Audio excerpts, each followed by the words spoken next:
This is the Joshin and welcome to our mini vlog. May nakita nga akong fresh broccoli sa palengke. Lulutuin ko nga ito mamaya para sa hapunan namin.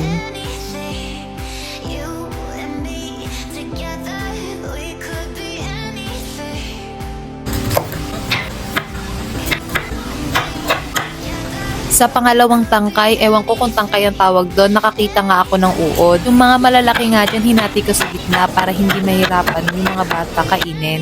Hinugasan ko nga muna at ibababad ko muna siya sa tubig. Nakikisabay pa tong maliit na pinto. Ang aga-aga pinapainit yung ulo ko. Hanggang sa napagod ako, sabi ko na lang, bahala ka dyan.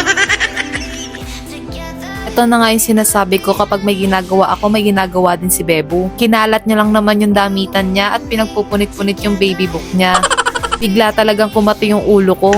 Niligpit ko nga muna yung mga kalat na kinalat niya at paliliguan ko na nga rin siya. Galing nga neto ni Bebo, iyakan serye muna kami bago maligo. Kaya nilambing-lambing ko muna pero umiyak pa rin.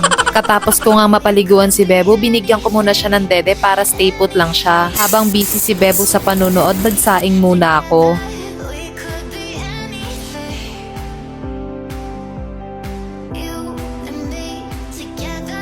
Binalatan ko na nga din tong kamote na ihahalo ko sa sinaing ko.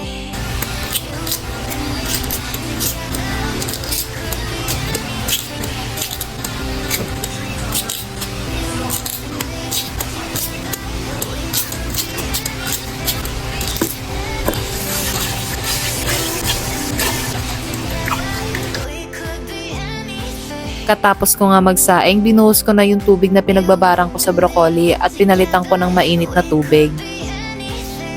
At pagharap ko nga, ito na, ang ginawa ni Bebo. Binuhos niya lang naman yung gatas sa sofa at nagtampisaw siya sa gatas.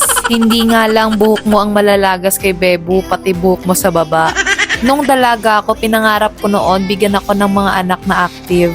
Pero Lord, ba't parang nasobran sa active?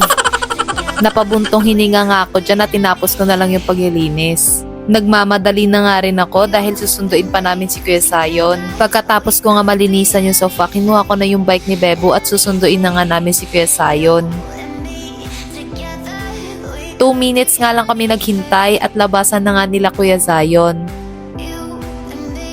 Pagkasundo nga namin kay Kuya Zion, dumiretso na kami sa barbershop. Last haircut nga ni Kuya Zion, October pa. Habang ginugupitan nga si Kuya Zion, nakikisabay na naman tong tiyanak na to. Pati na rin si Kuyang nagugupit, ninenervyos kay Bebo. Tapos na nga si Kuya Zion at gusto nga daw niya ng fried chicken for lunch. O siya, hanggang dito na lang. See you on our next vlog.